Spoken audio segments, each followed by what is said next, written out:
In this video, I will cover a mistake that people make while making multiple repair strategies. Now, there is one case you need to remember.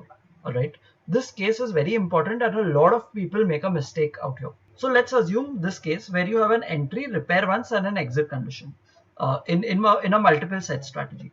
What happens is that you take an entry, but the repair once is completely squaring off your entry trade, which means, let's say if in entry you take a one long Nifty futures trade, in your repair once, if you are going, you're squaring off the entire trade that you have taken in entry. At that point, your repair once will stop being checked, of course, but now your exit is not being checked since you do not have any open position. What will happen is that your entry will begin to be checked again.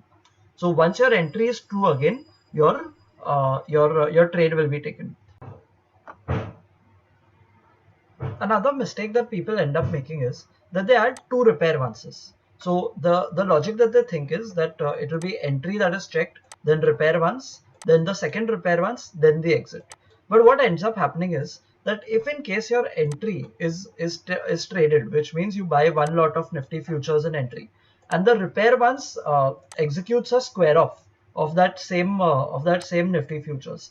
At that point, what will happen is that since the repair once number one has already been executed, it has already been exhausted. At that point, your entry will be checked again.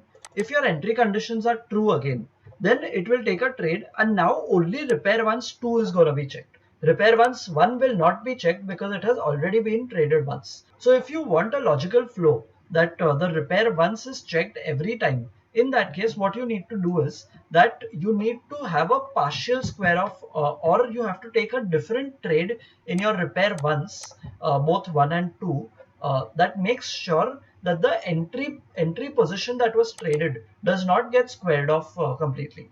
In that case, what will happen is that once your repair once is traded, your exit will be traded. After your exit is traded, again the entry condition will begin to be traded, begin to be checked, and then the repair once's conditions will again start to be checked. I hope this video was insightful and it gives you some ideas about how the system is working on a general level. If you have any other questions or if you have something that you want us to specifically cover, feel free to drop it in the comments, or drop it to us on support@Tradetron.tech, and we would be happy to help you with it. Thank you very much.